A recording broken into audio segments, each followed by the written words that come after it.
This is the Detroit Sports Podcast Network. Start with a quick opening statement, Coach, and then questions for Jalen. I thought the highlight of the night was the young lady that played the national anthem on the violin. I thought she was phenomenal. Other than that, I'll answer any questions you have when it's my turn. Questions for Jalen? Jalen, how much did the squad miss Isaiah tonight? Well, you can see the difference. We didn't really have a true rim protector out there, and they got layup after layup. So, even if Isaiah's offensive game isn't there, game to game, obviously we need him on defense. So, his absence was big. Jalen, what changes for you when you have to play with five like that? Not much changes. When we got to go small, obviously, it's for a reason. You know what I mean? And we had to try to adjust to try to fix something.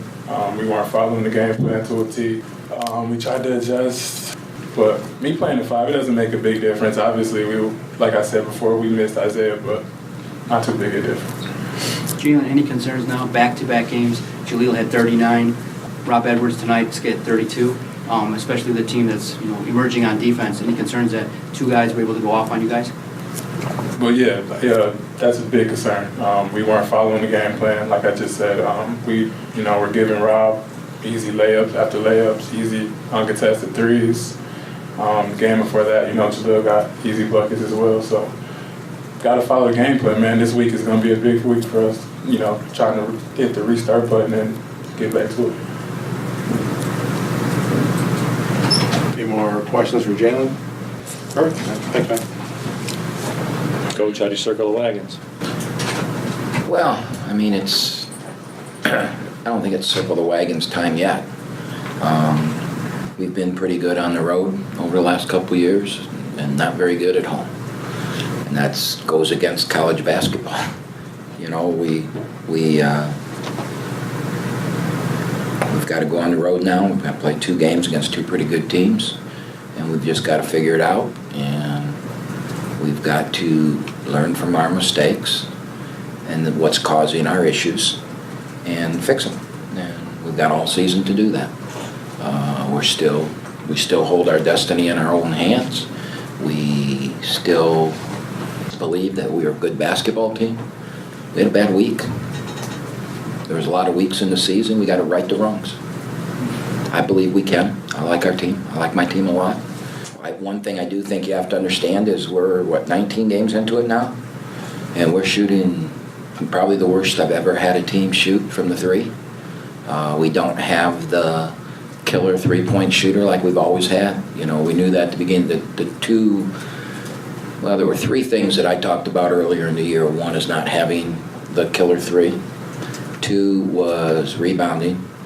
And 3 was point guard, shoring up the point guard. I thought we handled their pressure tonight good. I think we had 15 turnovers, but I don't think our turnovers were because of them. I thought our turnovers were loose plays, so pass into the post, tip from behind. Braylon had a run out and tried to throw an alley-oop to Martez. And, I thought our point guard play tonight was better against pressure. This was a pressure team, but we didn't rebound the way we need to rebound. And we just can't shoot the ball. It's just evident we can't shoot the ball. And for years, all our critics around here have said, why can't they defend? Why do we have to outscore teams? Well, when you have a defensive team and you have a bad night, it's no different than having an offensive team that has a bad night. You usually lose. And tonight we had a bad night defensively, probably our worst defensive effort of the year. How's that injury feeling? You feel like he's going to be back for the... I thought he was going to play tonight. Yesterday, he didn't practice either days, but he thought he was going to be able to go. The shoot around this morning didn't go well, and then pregame he didn't feel he could do it, and we're surely not going to risk him missing 10 games to play 1 game. So he did not dress. Is Isaiah Brock one of the most valuable freshmen in America? For our particular team, the shot blocking presence that's in there, the way we defend and the way we can pressure the ball, and you're going to get beat sometimes when you pressure the ball like that. And all they did was ball screen. I mean, I'll bet you they didn't run a set all night. All they did was spread the floor, take time off the clock, ball screen, and then try and jam it down our throats at the rim, and then kick it out to an open guy if they're open. We didn't have a lot of juice though. We didn't. The whole place was dead. It's a danger sometimes when you like Friday night we had not a seat in the house, national TV.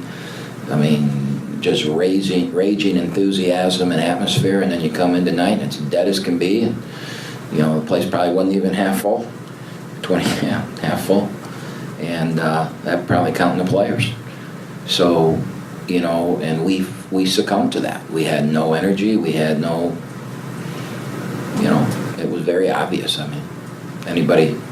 I don't think you have to be a basketball genius to see that there was, and they played to that. They held the ball, beat us to loose balls. Offensive rebounded extremely well, which they're not a great rebounding team. So they did what they had to do to beat us, and they beat us.